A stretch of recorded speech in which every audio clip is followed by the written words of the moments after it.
Puji Tuhan, saudara-saudara yang kekasih, selamat petang, selamat bersekutu di dalam kasih Tuhan kita Yesus Kristus.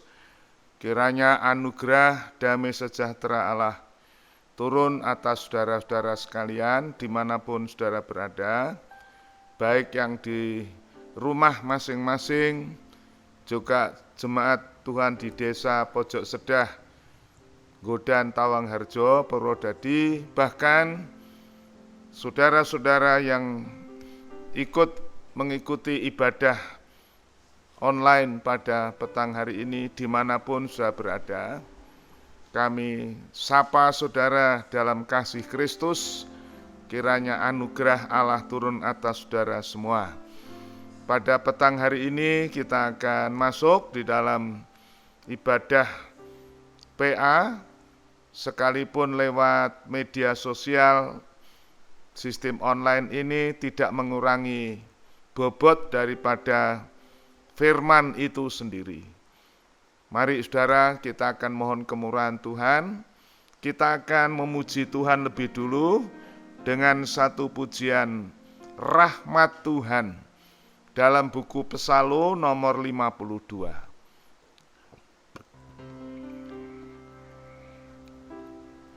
Rahmat Tuhan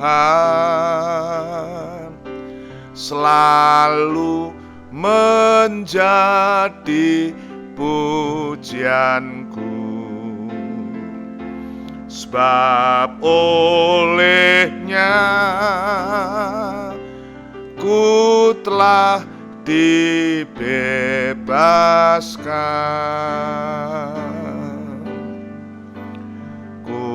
Tak sadar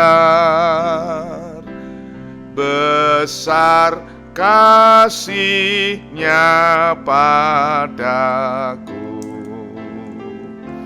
melebihi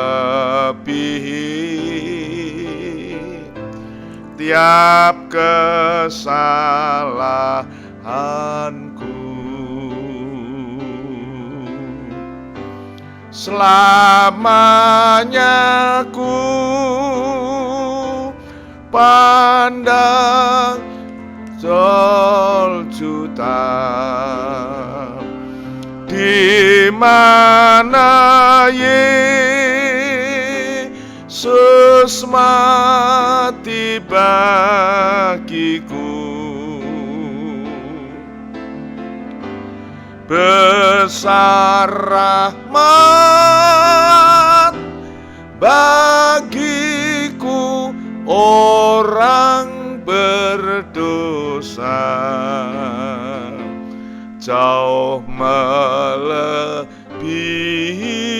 kesalahanku.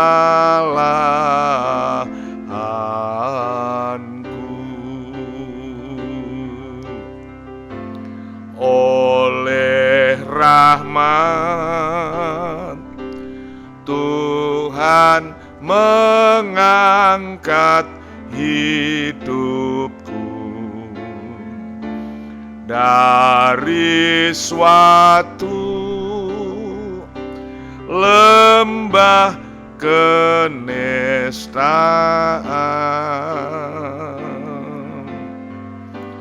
dengan kuasa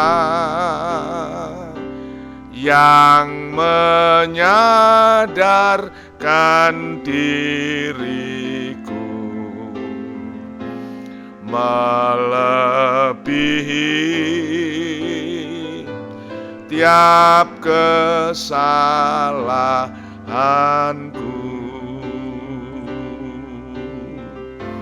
Selamanya ku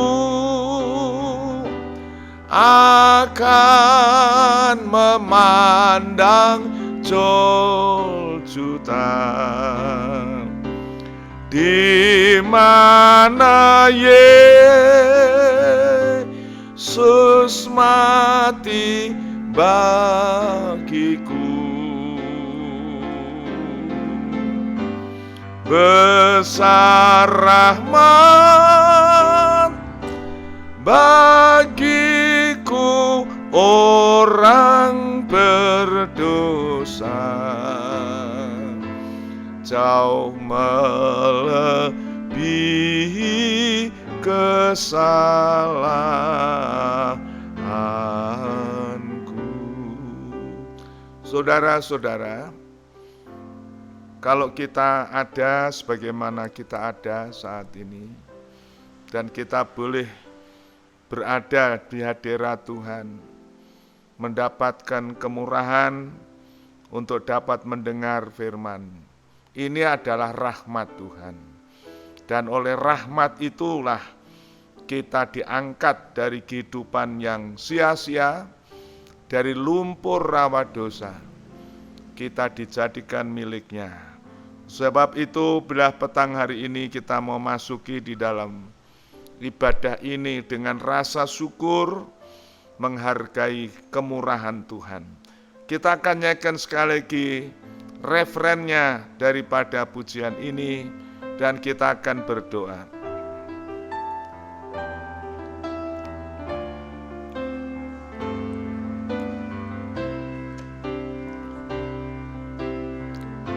Selamanya ku akan memandang Golgota, di mana Yesus mati bagiku.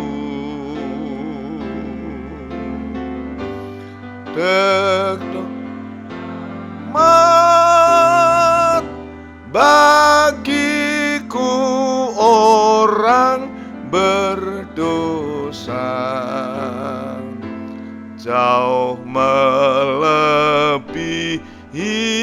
kesalahanku.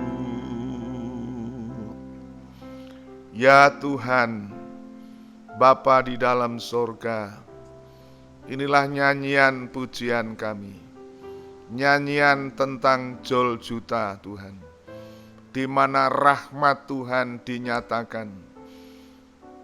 Oleh karena rahmat Tuhan, hidup kami yang terhilang, hidup kami yang tercerai dari Engkau, Tuhan angkat dari lumpur rawa dosa, dan Engkau menjadikan kami umat milik-Mu, untuk kembali menikmati hadirat-Mu. Tuhan, sebab itu kami akan tetap menyanyikan pujian ini dalam seluruh hidup kami, karena rahmat-Mu yang melebihi segala dosa pelanggaran kami. Bapa, terima kasih.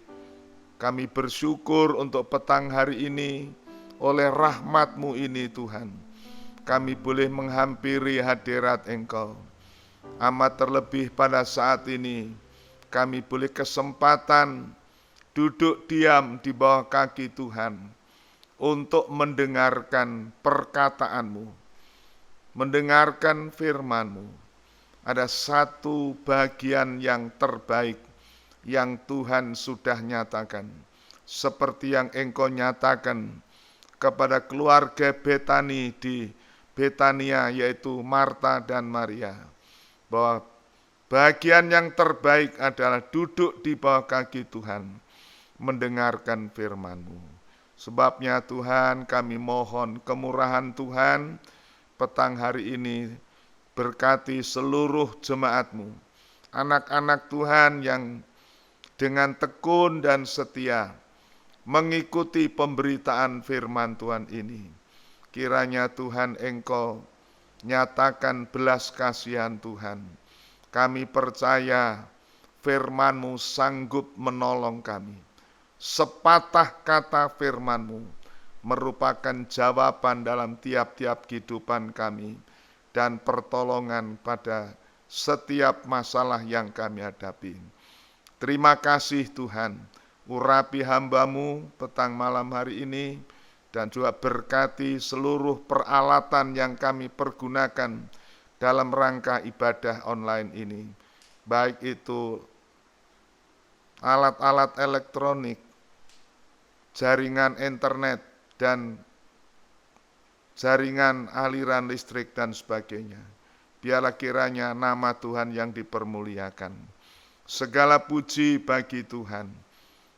Engkau menyempurnakan Tuhan ibadah kami, yang kami alaskan di atas korban Tuhan.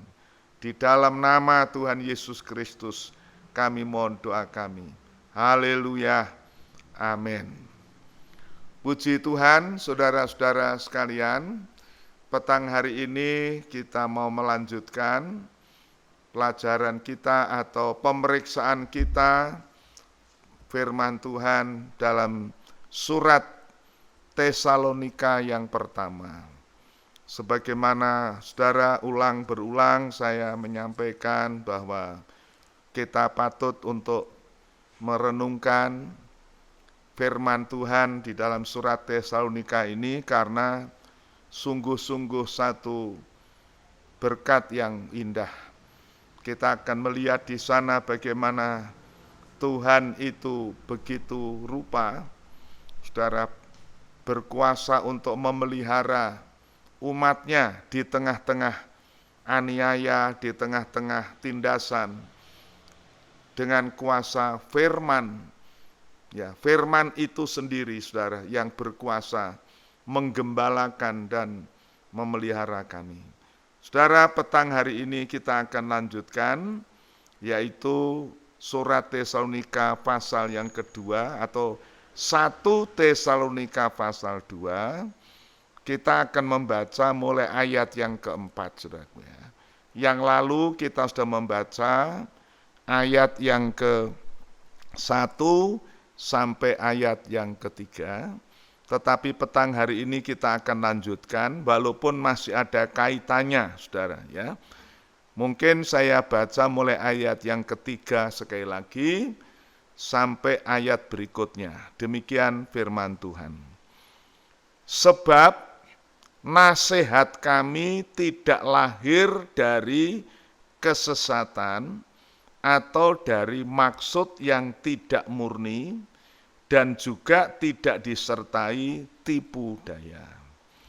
Sebaliknya, karena Allah telah menganggap kami layak untuk mempercayakan Injil kepada kami, karena itulah kami berbicara bukan untuk menyukakan manusia, melainkan untuk menyukakan Allah yang menguji hati kita. Karena kami tidak pernah bermulut manis, hal itu kamu ketahui, dan tidak pernah mempunyai maksud loba yang tersembunyi. Allah adalah saksi. Juga tidak pernah kami mencari pujian dari manusia, baik dari kamu maupun dari orang-orang lain, sekalipun kami dapat berbuat demikian sebagai rasul-rasul Kristus. Tetapi kami berlaku ramah di antara kamu, sama seperti seorang ibu mengasuh dan merawati anaknya. Demikianlah kami dalam kasih sayang yang besar akan kamu, bukan saja rela membagi Injil Allah dengan kamu, tetapi juga hidup kami sendiri dengan kamu, karena kamu telah kami kasihi. Sebab kamu masih ingat, saudara-saudara, akan usaha dan jerih lelah kami, sementara kami bekerja siang malam, supaya jangan menjadi beban bagi siapapun. Juga di antara kamu, kami memberitakan Injil Allah kepada kamu. Kamu adalah saksi. Demikian juga Allah, betapa saleh, adil, dan tak bercacatnya kami berlaku di antara kamu yang percaya. Kamu tahu betapa kami seperti bapak terhadap anak-anaknya, telah menasihati kamu dan menguatkan hatimu seorang demi seorang. dan meminta dengan sangat supaya kamu hidup sesuai dengan kehendak Allah yang memanggil kamu ke dalam kerajaan dan kemuliaannya. Puji Tuhan, saudara-saudara. Demikianlah pembacaan firman Tuhan ini, satu perikop yang cukup padat, ya.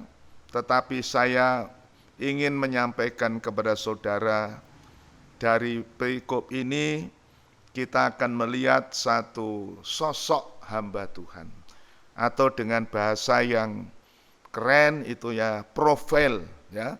Profil seorang hamba Tuhan, seorang Paulus. Dan ini patut kita merenungkan, saudara, sehingga kita bisa menghargai peranan seorang hamba Tuhan yang sungguh-sungguh mempunyai suatu dedikasi, mempunyai integritas yang sungguh-sungguh di dalam pelayanan terhadap jemaat Tuhan dan pekerjaan Tuhan. Mengapa saya katakan demikian, saudara?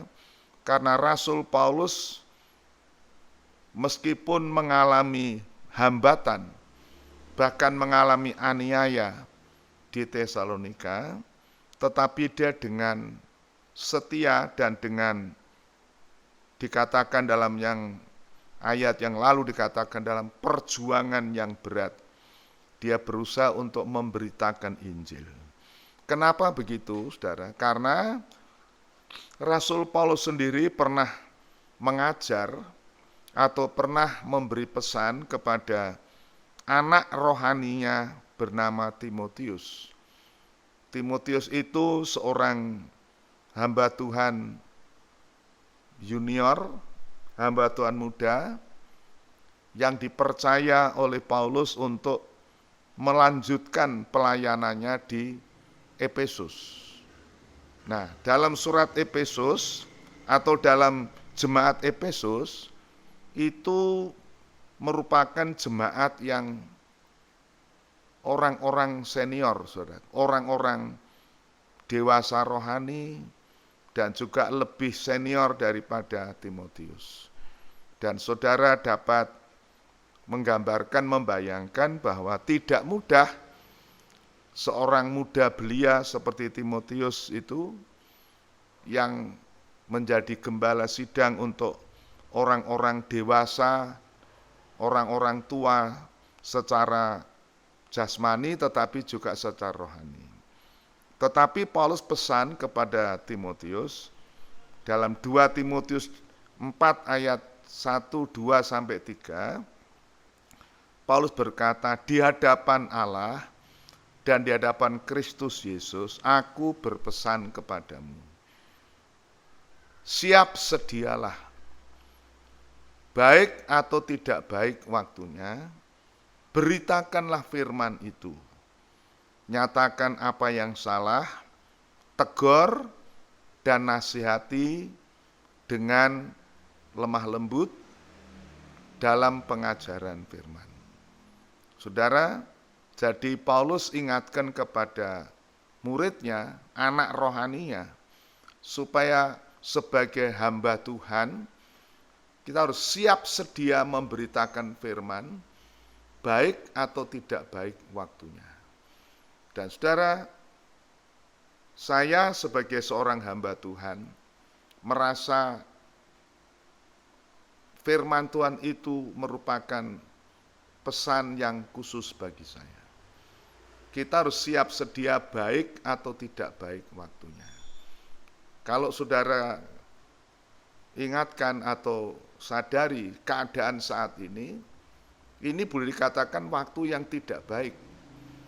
Waktu di mana COVID, pandemik corona ini begitu mencekam, sehingga secara manusiawi banyak kesulitan, kesukaran.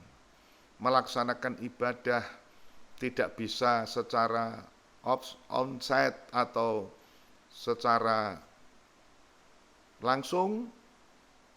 Seperti saat ini saya menghadapi bangku-bangku kosong, saudara bisa bayangkan. Tetapi firman Tuhan katakan kita harus siap sedia memberitakan, baik atau tidak baik waktunya. Inilah tugas kami, dan sebab itu Paulus tidak hanya mengajar, tetapi dia juga mempraktikkan. Sebabnya maka kepada orang-orang Tesalonika, saudaraku, dia katakan, aku memberitakan firman dengan gigih, meskipun menghadapi saat yang berat, menghadapi aniaya, menghadapi fitnahan, cemoohan, dan sebagainya.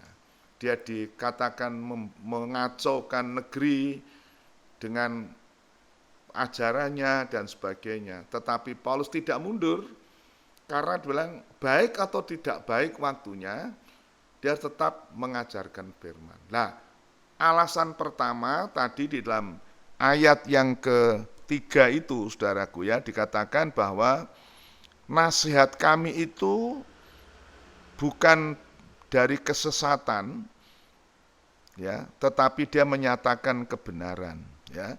Itu alasan yang pertama, saudaraku.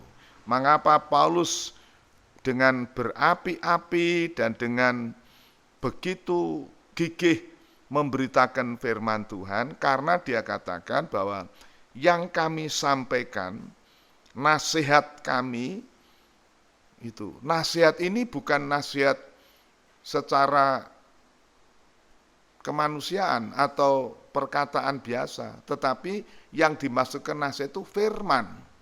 Yang disampaikan itu tidak lahir dari kesesatan atau maksud yang tidak murni atau juga disertai tipu daya.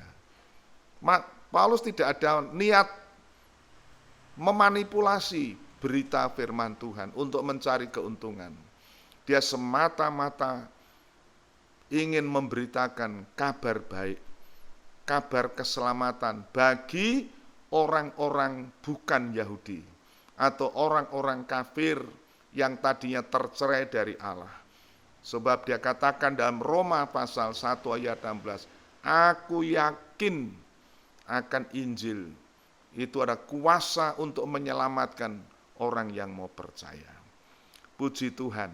Yang kedua, saudaraku, dia begitu gigih untuk memberitakan firman Tuhan karena dia merasa itu suatu kepercayaan Tuhan. Ayat yang keempat mengatakan demikian.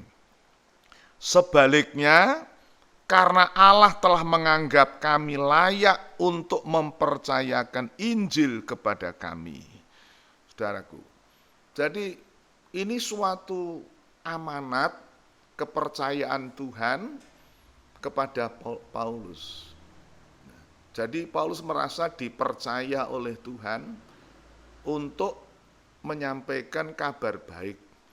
Ini adalah inti sari daripada rahasia panggilan Paulus waktu di pintu gerbang Damsyik, waktu dia bertobat menerima Yesus. Maka ini merupakan amanat Tuhan. Kamu aku pilih untuk jadi pemberita, pembawa terang kepada bangsa-bangsa kafir, yaitu memberitakan Injil yang disertai dengan aniaya. Dan ini betul, saudaraku. Sehingga Paulus katakan ini suatu kepercayaan yang Tuhan berikan. Itu diulangi dalam surat 1 Timotius 1 ayat 2 dikatakan bahwa aku mengucap syukur karena Allah menganggap aku itu setia, sehingga mempercayakan pelayanan ini. Siapa dia? Aku yang dahulunya seorang penghujat, seorang bengis, seorang yang sangat berdosa. Tetapi oleh kasih karunia aku diselamatkan, sehingga aku dapat menjadi satu saksi bahwa tiap orang yang mau percaya, Yesus Kristus datang ke dunia untuk menyelamatkan orang percaya. Saudara, ini yang kedua. Yang ketiga, saudaraku, Rasul Paulus berkata bahwa dia itu, karena itulah kami berbicara bukan untuk menyukakan manusia, melainkan untuk menyukakan Allah. Ini motivasi yang betul-betul menjadi satu prinsip Rasul Paulus.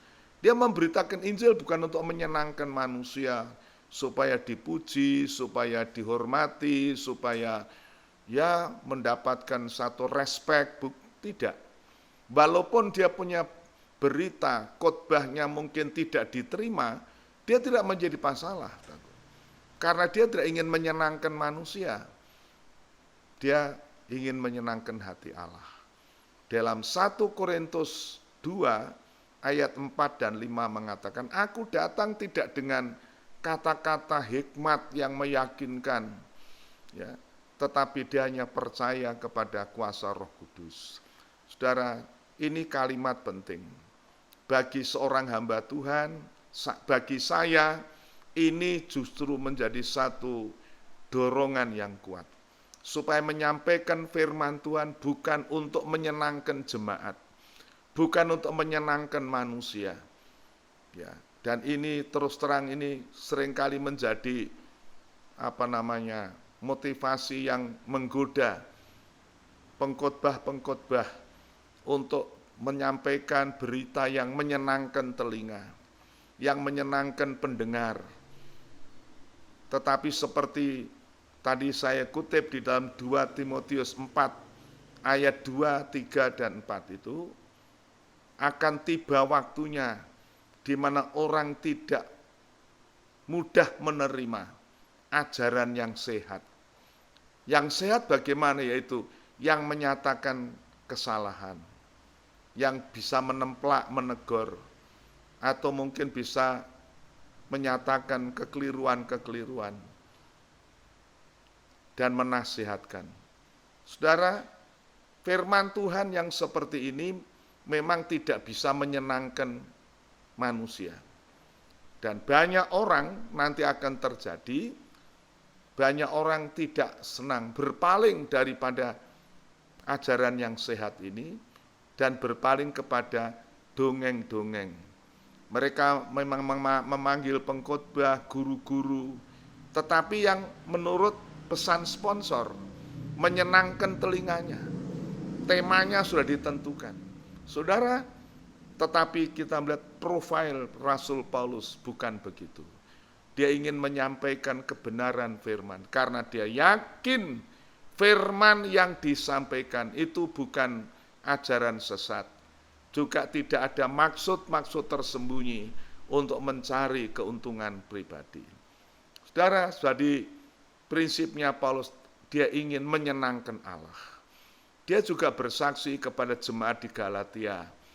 Dalam surat Galatia yang pertama ayat yang ke-10 dan 11 dikatakan, sekarang bagaimana?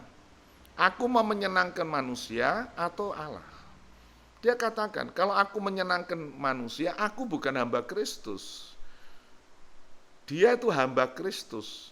Memang dia adalah hamba Tuhan, melayani jemaat Roma, Korintus, Galatia, dan sebagainya. Dia menjadi hamba untuk kita, manusia. Tetapi dia bukan hamba manusia, dia hamba Kristus. Maka dia ingin menyenangkan Allah. Saudara, puji Tuhan, inilah satu profil seorang hamba Tuhan. Sehingga di tengah-tengah masa yang sukar ini, di mana orang banyak mencari kata-kata yang menghibur, kata-kata yang ya katakan menyenangkan dan sebagainya, Rasul Paulus prinsipnya menyampaikan firman Tuhan yang sehat. Saudara, satu contoh ya, kalau saudara membaca di dalam Kisah Rasul 27, di sana Rasul Paulus berada di tengah-tengah masyarakat atau penumpang kapal pada waktu itu yang diombang-ambingkan oleh angin badai beberapa hari, beberapa minggu, dikatakan 14 hari. Saudaraku, kata angka 14 rupanya memang angka yang agak spesifik. Dalam masa corona ini, angka 14 itu merupakan batas waktu isolasi mandiri 14 hari. Dan itu 14 hari orang-orang itu waktu itu dikarantina di dalam kapal itu, tidak ada harapan. Mereka membutuhkan penghiburan, mereka membutuhkan kata-kata nasihat. Tetapi Rasul Paulus berdiri di tengah-tengah mereka, menyatakan firman Tuhan. Memang menghiburkan, menasihat, tetapi juga menegur. Dia katakan, saudara harus sadar, kalau saudara itu mendengar nasihat saya waktu itu, artinya firman yang disampaikan sebelum berangkat dari kereta itu, saudara, pasti kita tidak akan mengalami kesukaran ini. Paulus ingin mengingatkan bahwa mereka itu mengabaikan nasihatnya. Karena perwira atau ofisir tentara itu lebih percaya nahkoda, percaya jurumudi, percaya kepada akademisnya mereka daripada Paulus. Dan mereka tidak tahu siapa Paulus itu tadi waktunya. Mereka anggap itu seorang pesakitan, bukan seorang hamba Tuhan. Saudara, tetapi puji Tuhan, justru apa yang disampaikan Paulus di tengah-tengah itu membuat penumpang kapal yang jumlahnya 276 orang itu, mereka mengalami penghiburan, kekuatan, bahkan keselamatan. Puji Tuhan, saudara. Jadi inilah profil daripada seorang Paulus, seorang hamba Tuhan. Dia menyampaikan Injil firman Tuhan bukan untuk menyenangkan manusia, tetapi untuk menyenangkan hati Allah. Dan ini saudaraku, kami hamba-hamba Tuhan mau melakukan hal ini. Di tengah-tengah masa yang sukar ini, jemaat Tuhan, anak-anak Tuhan, bukan saja memerlukan kata-kata penghiburan yang menghibur, tetapi mereka harus mengerti firman Tuhan. Ada teguran, ada nasihat, menyatakan kekeliruan. Sebab itu, saudara-saudara, ini suatu kelengkapan bagi seorang hamba Tuhan. Bukan kelengkapan ilmu pengetahuan teologi yang muluk-muluk, teologi yang muluk-muluk, saudara, tetapi firman Tuhan yang tersurat di dalam Alkitab.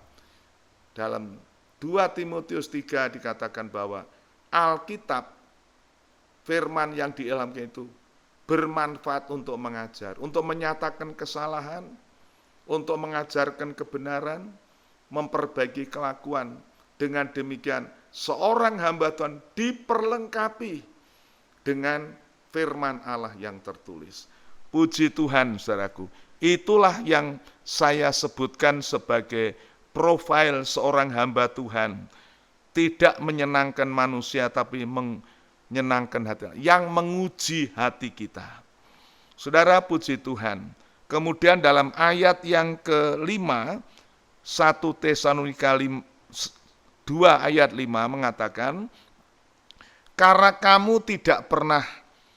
kami tidak pernah bermulut manis, hal ini kamu ketahui, dan tidak pernah mempunyai maksud loba yang tersembunyi. Allah adalah saksi. Saudara, Rasul Paulus sekali lagi mengatakan, dia datang ke Tesalonika juga bukan dengan mulut manis, maksudnya itu ya mencari muka dan sebagainya, dalam bahasa yang kasar itu menjilat ya dan sebagainya. Karena ada maksud-maksud tersembunyi. Oh, saudara, Paulus katakan, kamu tahu, aku ada di antara kamu. Yang lalu saya sudah sampaikan biografinya, cara hidupnya. Paulus terbuka untuk diselidiki, saudaraku, sehingga kamu tahu dan Allah saksi. Artinya hati nuraninya Rasul Paulus itu murni, saudaraku. Dia tidak bermulut manis. Dalam arti mulut manis itu yang munafik, ya, hanya ingin menyenangkan hati orang. Tidak, saudaraku. Tetapi puji Tuhan, tidak ada mempunyai maksud-maksud loba yang tersembunyi. Oh, saudara-saudara, tidak ada ingin mencari keuntungan. Juga tidak pernah kami mencari pujian dari manusia. Ini, saudara, ya, betapa hamba-hamba Tuhan seringkali tergoda untuk mendapat pujian. Wah, khotbahnya bagus, ilmiah, ya, dan sebagainya. Dan kalau itu mendengar tuh hatinya agak mongkok dan sebagainya. Tetapi kalau wah firman-Nya gitu-gitu saja, mulai kecil hati, saudaraku. Paulus tidak mencari pujian. Karena apa? Dia ingin menyenangkan hati Allah. Dan kita hamba Tuhan tidak perlu pujian, saudaraku. Dalam 2 Korintus 3, Paulus mengatakan, apakah perlu surat pujian bagi seorang hamba Tuhan? Tidak perlu. Dia katakan, kamulah surat pujian kami. Artinya apa?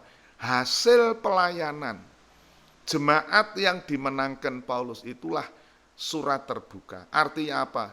Pekerjaan itu membuktikan. Oh puji Tuhan, saudaraku. Ini satu, bagi saya seorang hamba Tuhan, merupakan suatu hal yang luar biasa. Banyak hamba Tuhan sekarang mencari popularitas, mencari titel-titel untuk mendapat pujian. Wah, dia seorang hebat dan sebagainya. Ya. Sebaliknya, saudaraku, kalau kita melihat firman Tuhan dalam Kisah Rasul pasal yang ketiga dikatakan bahwa orang-orang Farisi tadinya itu mandang enteng Rasul Petrus dan Yohanes itu. Penampilannya sederhana. Orang Belanda bilang eenvoudig. Sederhana. Karena memang mereka bekas nelayan.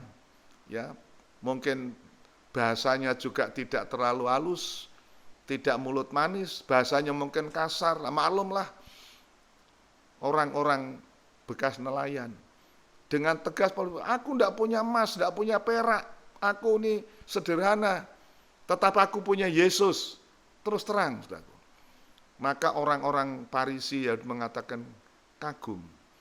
Tidak terpelajar, tetapi keberaniannya luar biasa. Baru mereka tahu bahwa itu adalah murid Yesus. Saudara, itulah Paulus katakan, aku tidak membutuhkan surat pujian. Aku tidak mencari pujian dari manusia. Tetapi dikatakan, dia mencari kehendak Allah. Baik di antara kamu maupun di antara orang lain. Sekalipun dia sebagai seorang hamba Tuhan layak untuk mencari pujian itu. Saudara, puji Tuhan, kita lanjutkan. Tetapi kami berlaku ramah di antara kamu, sama seperti seorang ibu mengasuh dan merawat anaknya. Saudara, ini sekali lagi profil daripada Rasul Paulus. Dia bertindak sebagai seorang ibu. Nah, puji Tuhan, saudaraku ya. Dia seorang laki-laki, saudaraku. Seorang laki, pria sejati. Tetapi dia katakan, aku di antara kamu seperti seorang ibu. Apa profil seorang ibu? Dikatakan sini, yaitu ramah, kemudian mengasuh dan merawat anaknya. Mungkin itu yang dilakukan kepada jemaat Tesalonika. Saudara-saudara, Rasul Paulus mengambil sikap seperti ini. Dia walaupun mempunyai kewibawaan, tetapi dia ramah. Ya, walaupun ramahnya tadi itu dikatakan tidak bermulut manis. Mungkin kata-katanya cukup tegas, cukup kasar bahasanya, tetapi dia ramah. Dan penuh belas kasihan. Dia mengasuh dan merawat. Pada orang-orang yang lemah, dia tidak menekan. Pada orang yang mungkin jatuh, dia tidak menjerumuskan. Tetapi dia merawat, mengasuh. Saudara-saudaraku, ada kalimat yang indah. Gitu. Asah, asih, asuh. Itulah pekerjaan seorang hamba Tuhan. Penginjil atau misioneri seperti Rasul Paulus. Dia menggunakan bahasa ini. Itu seorang ibu. Puji Tuhan. Sekaligus seorang bapak, saudaraku. Dalam ayat berikutnya, dia berkata, yaitu,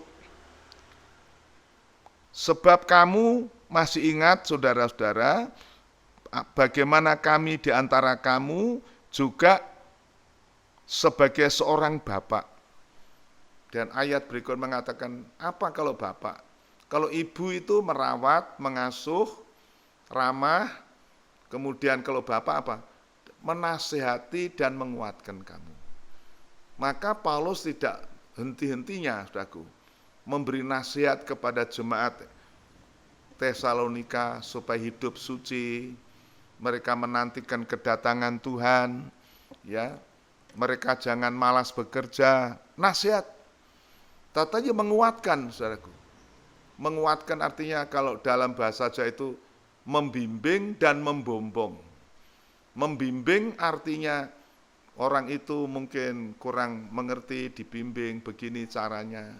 Dibombong artinya waktu orang itu merasa tidak mampu, diberikan kekuatan, oh kamu bisa, kamu mampu dan sebagainya. Dibombong.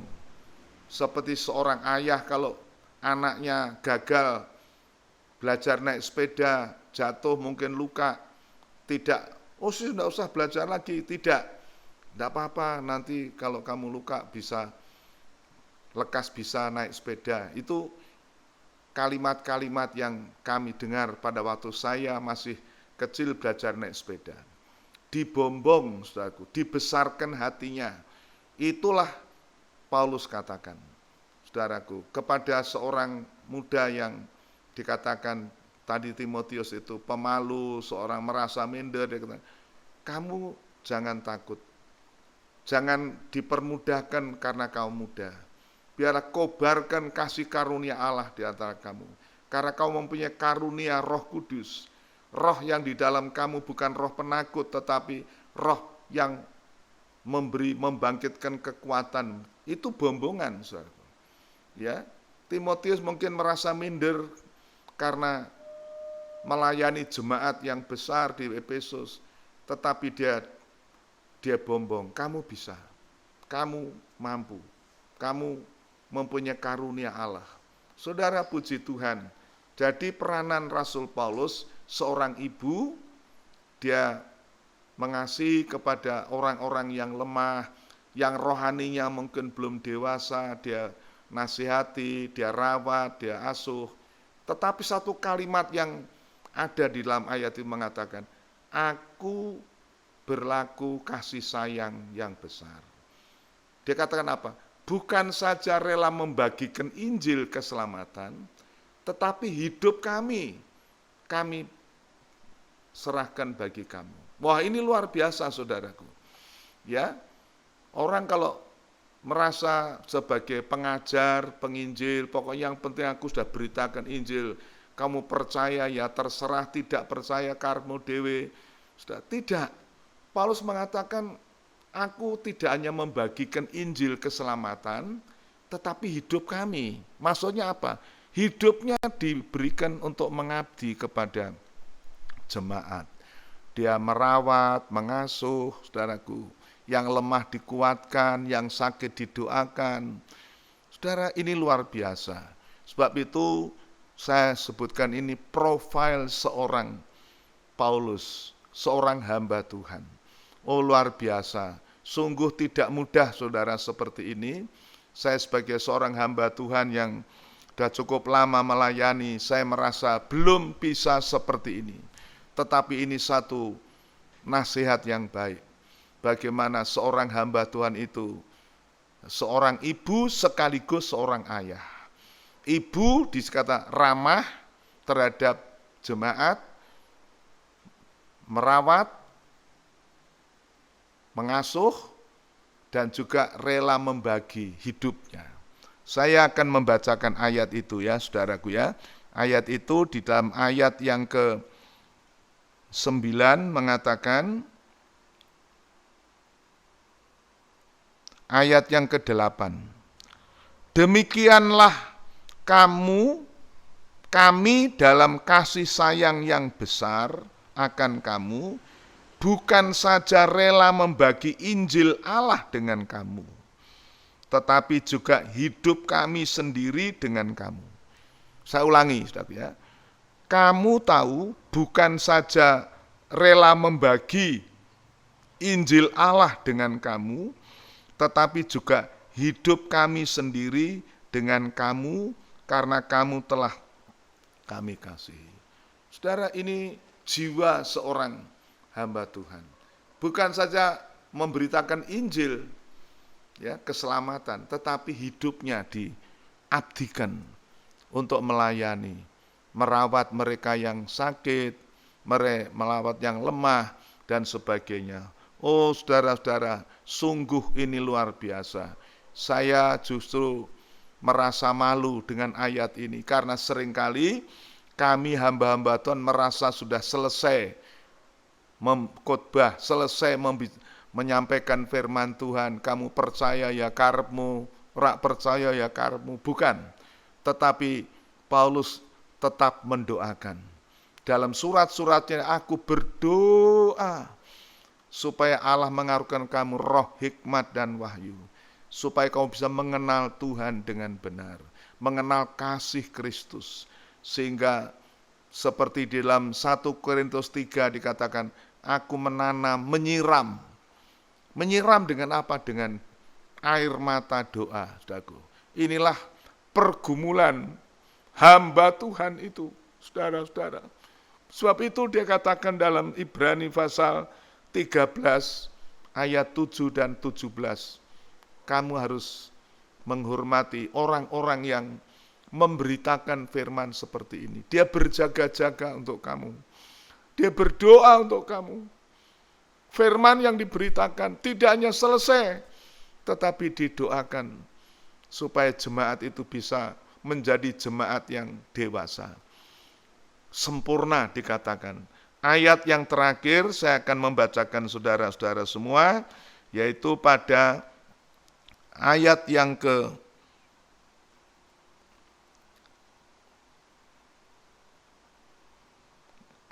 ke-11 berkata, kamu tahu betapa kami seperti bapak terhadap anak-anaknya telah menasihati kamu dan menguatkan hatimu, seorang demi seorang, dan meminta dengan sangat supaya kamu hidup sesuai dengan kehendak Allah yang memanggil kamu ke dalam kerajaannya dan kemuliaannya. Oh puji Tuhan saudaraku, ya. Jadi Paulus ingin menasihatkan, menguatkan jemaat. Saudara, itu sebabnya saudara jangan merasa bosan. Hampir tiap hari saya mengirim firman kepada jemaat. Baik waktu tengah malam saya bangun, saya sediakan satu ayat untuk dibagikan, untuk menjadi bahan renungan. Sore hari saya kirim bahan pembacaan firman.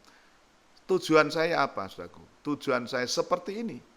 Aku ingin menasihatkan dan menguatkan kamu, membawa kamu kepada kesempurnaan. Menasihatkan seorang demi seorang, dan meminta dengan sangat supaya kamu hidup sesuai dengan kehendak Allah yang memanggil kamu dalam kerajaan dan kemuliaannya, supaya kita menjadi sempurna. Oh puji Tuhan saudara-saudara, firman Tuhan petang hari ini mungkin sangat sederhana, tetapi puji Tuhan saya merasa diberkati karena merenungkan peranan seorang hamba Tuhan Rasul Paulus. Dia perlihatkan karakternya, integritasnya, sekaligus profilnya dia. Seorang hamba Tuhan yang menyampaikan nasihat, tidak ada motivasi-motivasi mencari keuntungan. Tidak belajar dari kesesatan, tetapi menyampaikan kebenaran firman. Dia tidak ingin menyenangkan manusia, tetapi menyenangkan hati Allah. Dan dia tidak pernah bermulut manis, munafik. Walaupun mungkin kata-katanya tegas, tetapi ada keramah tamahan, mengandung kasih sayang yang besar. Dia ingin memberikan hidupnya, pengabdiannya untuk jemaat. Tidak hanya Injil, firman Tuhan secara rohani, tetapi dia ingin melayani dengan hidupnya. Oh puji Tuhan, saudara-saudara, Tuhan memberkati saudara-saudara sekalian. Marilah kita akan menyanyikan satu pujian. Betapa besar kasih Allah yang telah ditanamkan dalam hidup kita, sehingga kita bisa mengasihi jemaat, mengasihi saudara-saudara kita seiman. Biarlah kasih Kristus ini mengerjakan dalam kehidupan kita. Kasih Tuhan, kasih yang menyelamatkan. Kasih Tuhan, kasih yang menyelamatkan. Kasih Tuhan tak berkesudahan. Sepanjang masa jiwaku merindu, sebab keagungan kasih ilahi. Kasih Tuhan, kasih yang menyelamatkan. Kasih Tuhan tak berkesudahan.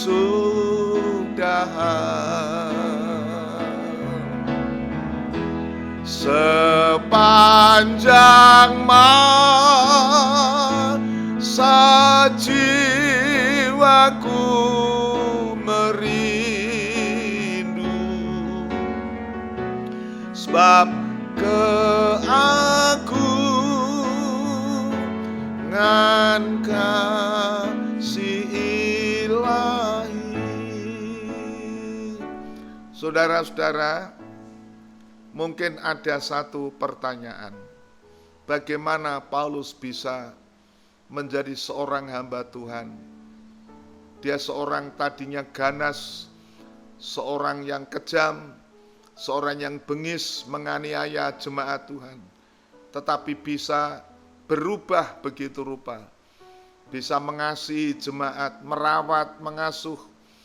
Bahkan rela membagi bukan hanya keselamatan rohani, tetapi hidupnya dipersembahkan untuk pelayanan. Jawabnya adalah kasih Kristus yang telah mengerjakan mengubah hidupnya. Kasih Kristus yang digambarkan di dalam Yohanes 13, saudaraku. Dikatakan di sana Tuhan mengasihi muridnya, mengasihi sampai kepada kesudahannya. Sehingga dia buktikan dengan membuka jubah, baju kehormatan kebesarannya. Dia mengambil kain lap, pakaian hamba dipakai. Dan itu diungkapkan Paulus di dalam surat Filipi pasal 2. Dia membuka, melepaskan atribut sebagai Allah yang maha kuasa. Dan dia mengosongkan dirinya menjadi hamba, bahkan hamba yang taat sampai mati di kayu salib. Ditelanjangi, saudara. Dan itulah Tuhan kita Yesus sebagai teladan kita. Biarlah kita anak-anak Tuhan memandang salib Kristus, rahmat Allah di Golgota. Itulah kasih Allah yang membuat kita menjadi anak-anaknya. Mari saudara, kita akan menyanyikan pujian biar sepanjang masa kita merindukan kasih ini. Haleluya. Kasih Tuhan, kasih yang menyelamatkan.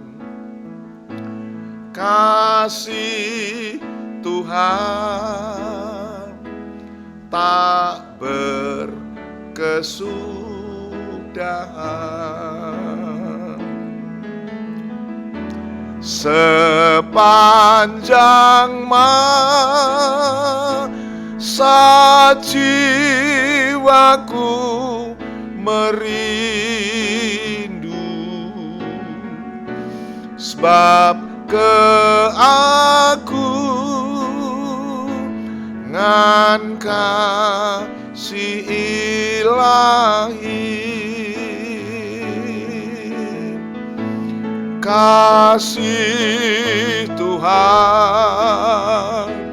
kasih yang menyelamatkan, kasih Tuhan tak berkesudahan.